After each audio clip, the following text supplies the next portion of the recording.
to Channel 18 News. I'm Jim Rogers. Silver Springs Police Special Response Team and Fire Department responded to a call in the 100 block of Kyle Street Friday night around 11 p.m. where a man had barricaded himself inside a residence wanting to harm himself, according to Jason Ricketson, captain with the Silver Springs Police Department. Officers first on the scene attempted to make contact with the male subject by phone but were unable to do so.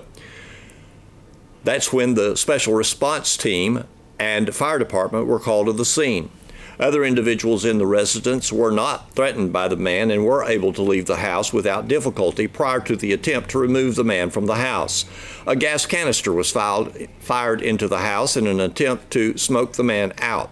The canister landed on a couch inside the house, causing a fire, which the fire department on the scene quickly extinguished.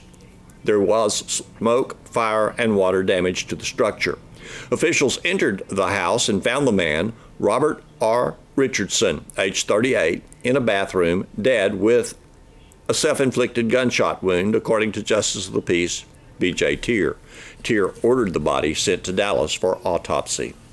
Robert Earl Hawkins, age 32, of Sulphur Springs, is in Hopkins County Jail, charged with evading arrest, detention with vehicle with previous convictions.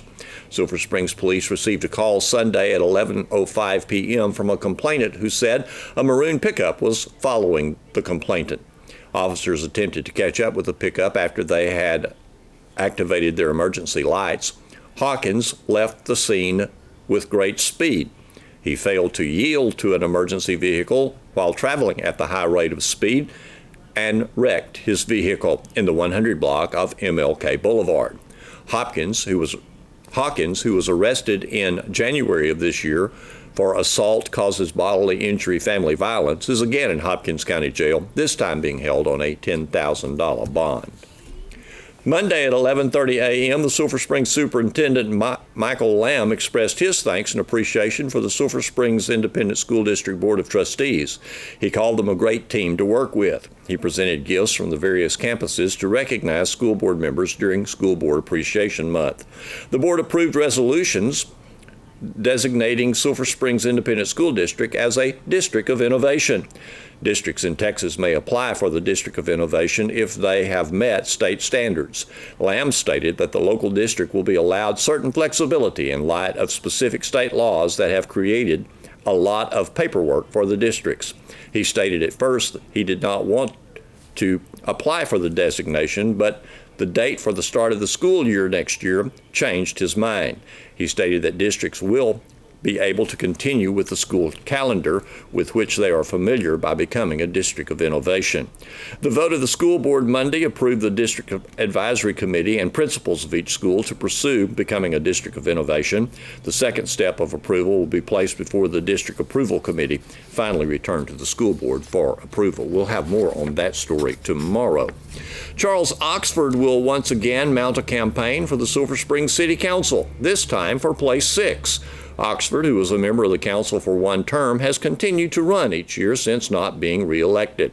Oxford filed for Place 4, opposing incumbent Freddie Taylor last year. He had filed for Place 3, opposing incumbent Councilman Oscar Aguilar the year before. This time, he'll face Brad Bergen for Place 6 seat, unless others file. Kayla Price, who currently holds Place 6, will not run this year. She states she will be pursuing other interests. Interest in the May 6th school board and municipal elections around the area have garnered applicants in Sulphur Springs, Como-Picton, and Yantis. Filing dates for the May 6th election continue through February 17th. In the Sulphur Springs City Council race, there were 3 who had picked up applications. 2 have not been returned at this time. For Sulphur Springs School Board, incumbents Robin Vaughn and Robert Cody filed for re-election on the first day available.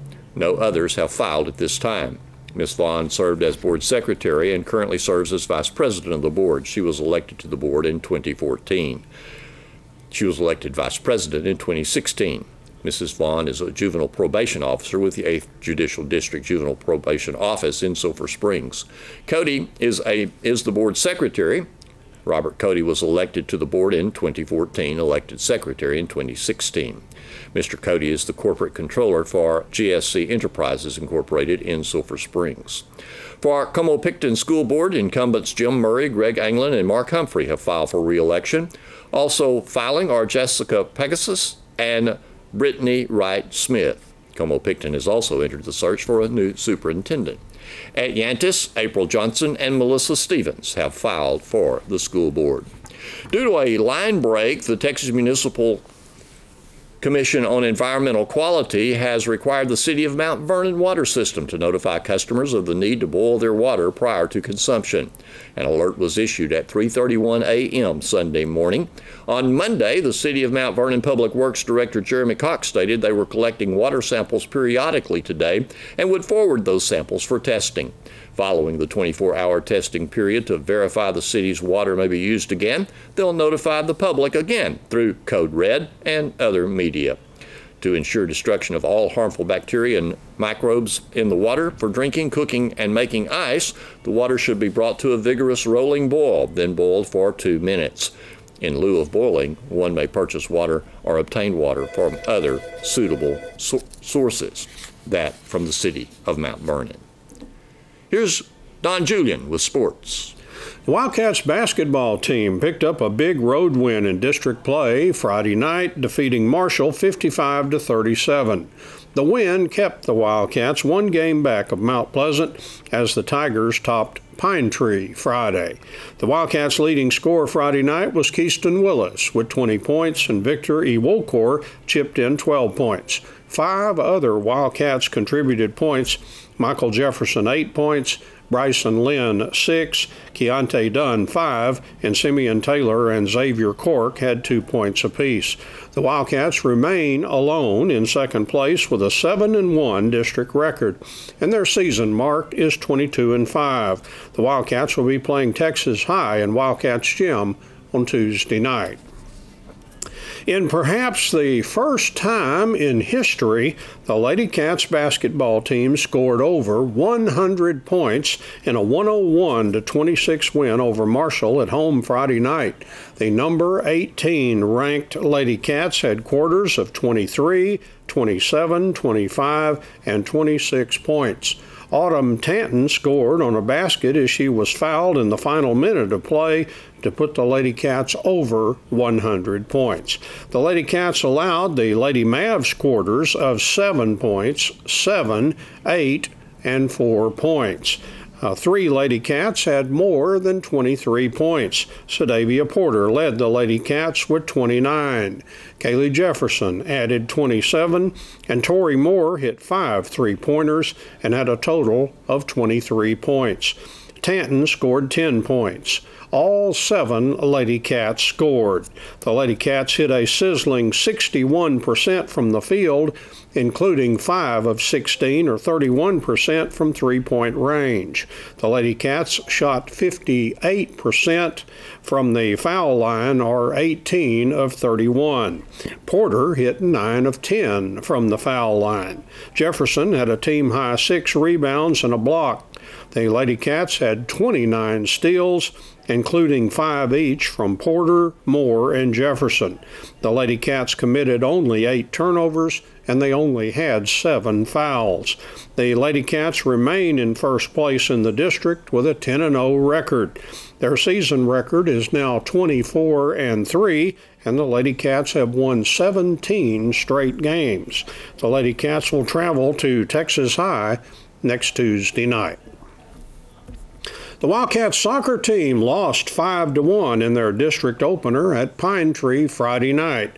A red card had a big impact on the game, and I talked with Wildcat soccer coach Nikki Wiggins. They played really well, not taking anything away from Pine Tree. They got after it. I think we went into the game a little too amped up, a little too excited, put ourselves in the bad situations kind of early.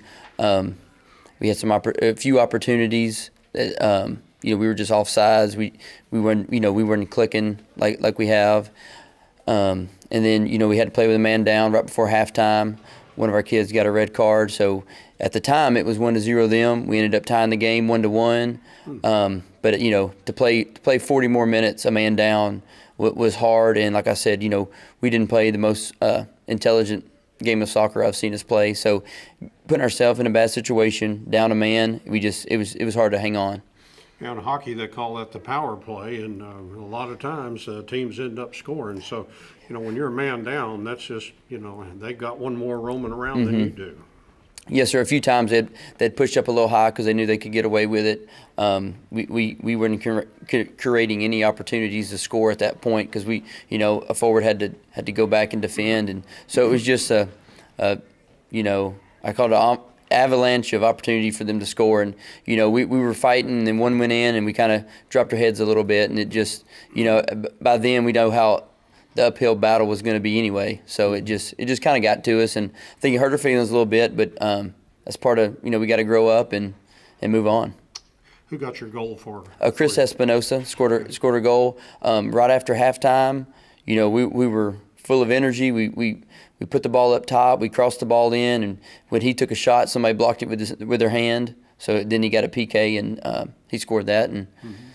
And at times we looked good, but at times, we saw a lot of stuff on film we need to work on. So now you get to come home Tuesday. Marshall will be coming in, and what do you know about Marshall? Well, Marshall, I know they returned quite a few of their team from last year. They have a number 5 that's a lot of colleges are looking at. I mean, he scored, I think, 4 goals last game. They've gotten some pretty quality results. So, I mean, they're on a roll, so they're kind of fired up too, and we just got to find a way to bounce back. The Wildcats are 0-1 in district play and 7-2-1 for the season. The Lady Cats soccer team got an overtime goal from Peyton Pierce after a corner kick to defeat Pine Tree 1-0 Friday night. The past 3 seasons, the Lady Cats are 4-1 against the Lady Pirates, with almost all of the games decided beyond regulation play. I talked with Lady Cats soccer coach Jesus De Leon. Well, I was thinking back, and we've played them 5 times since we've been put into that district. The first time they beat us 2-0.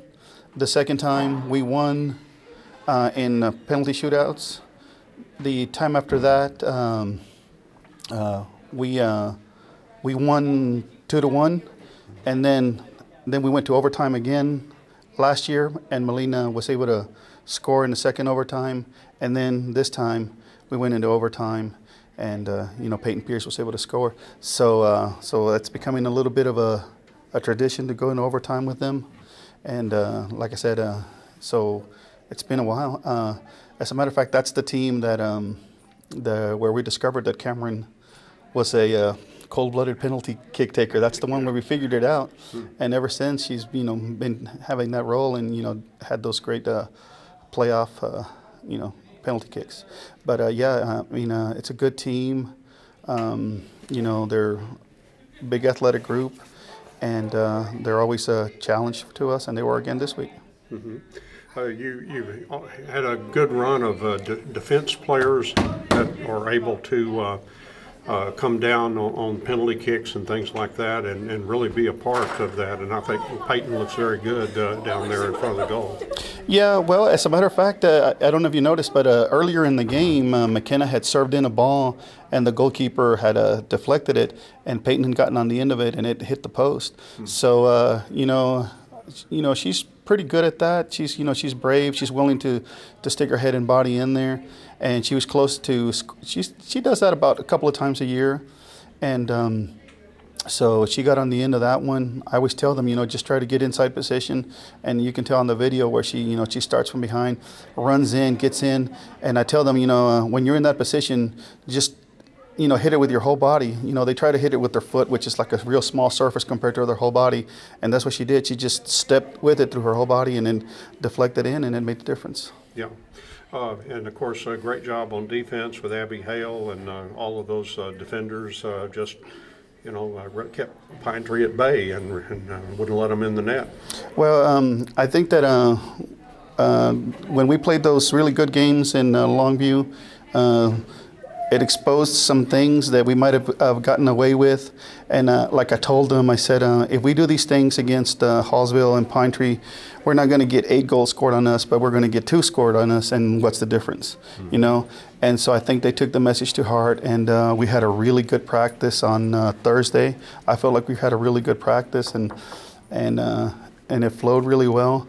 And so after that game, it was really interesting because the defenders, they kind of held back for a little bit and said, "Coach, what do we do in this situation? And what do we do in that situation?" And I was like, "Oh, okay." And we sat there and had a little bit of a tactical talk, and I think that it helped, and I was really glad that they asked me. All right. Marshall's next. That'll be a road trip for you. And what do you know about Marshall this year? Don't know. I just know that coach right there, he's working really hard to build up his program. I know that he reaches out to us and wants to play 2 JV games. He has a middle school program that he's working on. I know he's working really hard. I don't know yet because I haven't seen the results, but I know that he's trying to do things the right thing. I know they struggled in the last couple of years. I just know that for us, it's our longest trip of the year, and we're glad that it's early and that we can get it out of the way. And then we hope for a good result, to keep going. The Lady Cats are 1-0 in district and 6-3-2 overall. The Wildcats powerlifting team finished second at their Sulphur Springs meet on Saturday, and we learn a lot more from Wildcats powerlifting coach Casey Jeter. We had the Lindell meet, and we were in 7th at the Lindell meet, and our guys came through like we've been talking about. We knew that we were stronger than we were at Lindell, and that really showed at the Sulphur meet. Now, it helps with a little home field advantage. The guys get a little more pumped up, a few more people hollering for them, showing off for the crowd and for the guys that are spotting. But every one of our guys increased in their PRs, and some of them by a ton. Right now we ended up getting 2nd place at our meet. We were beat by Kemp. Kemp got first with 29 points, and we had 28 points. And then 3rd place was Greenville, and Greenville had 24. Now, I don't know if you knew this or not, we had 24 schools at our meet and 330 lifters. So it was one of the biggest meets in the state, and that was quite an honor for us. Guys were very excited. We had some big things. I know Cortavius Pruitt got 1st place in the 181s. I know that Diedrich Dugan got 1st place in the 220s. Dugan had to come in, and that was a battle. That was a really fun battle, actually, because he came in and he was in 2nd place, solid 2nd place, and he had just gotten a 500-pound deadlift, which was a new PR. Now, the kid that was ahead of him by 50 pounds, and the kid matched him on this 3rd round, the last lift of the whole meet, and the kid did 525. And Dugan comes to me and goes, "Coach, let me lift it." And I said, "Son, we're going to have to jump you to 575 pounds. He goes, "I can pull it." I said, "All right, let's go for it." We were already in 2nd. We had the points. He goes out there and pulls 575 pounds. That's 100 pounds on his personal PR. It is wild. It was place went nuts. He got tackled. It was a great time. All of our lifters did a great job. Ian Blanche got 2nd place in the 275-pound weight class. We had several 4th and 5th places. Alex Rodriguez in the 114s got 3rd place. Oscar Yanez got 4th place in the 114s. And then we had a sprinkling through there. So, and we couldn't have done it. It was a team effort. Couldn't have done it without them. Out of the 11 possible point positions, we had 8 guys pulled points for us. So it was a wonderful thing. And right now we've got 9 that are eligible to go to regionals right now. So, now those numbers can change. There's several weeks left, but if we keep increasing like we are right now, we've got a good chance of taking a big crowd to regionals, and we'll see what we can do there. I believe you go to Rains this coming Saturday. Is that correct? Yes, sir. We'll be at Emory Rains, and we hope to win that meet. Very good. Thank you, Coach. Thank y'all very much. A great meet as usual for us. Yes, sir. Oh, yes, sir. Absolutely. And I don't know if y'all are going to talk to Coach Owens or not, but I'd love to brag on the people of Sulphur Springs again. They couldn't have done it without them. All the support that we had there was amazing. People showed up, packed the place up, and everybody that worked couldn't have done it without them. Thank y'all. The Saltillo Lions improved their district-leading record to 4-0 and even their season mark at 14-14 with a 51-33 win at Sulphur Bluff Friday night. After a tight first half with the Lions up only 18-16, Saltillo pulled away in the third and fourth quarters. Trevor Moore led the Lions with 26 points, and Matthew Gurley added 12. Walker McGill had 5 points, and Michael Simmons and Lyle Bench had 4 points each. The Lions will play Tuesday at Fannondale. The Saltillo JV also defeated Sulphur Bluff 40-15 Friday night, and Nathan Valenzuela had 15 points. That Saltillo JV is now 16-3 for the season, and they'll be hosting, actually Saltillo will be hosting Sulphur Bluff on February 14th. The Saltillo Lady Lions defeated Sulphur Bluff 76-24 on the road Friday night. The Lady Lions led 21-5 after the first quarter and continued to build their lead throughout the game. Madison Simmons of Saltillo led all scorers with 17 points. Other Lady Lions scorers included Jocelyn Ochoa with 9 points. Sienna Collins had 8 points. Melissa Gronewold had 7 points. Anna Gallegos and Christy Gurley with 6 points apiece.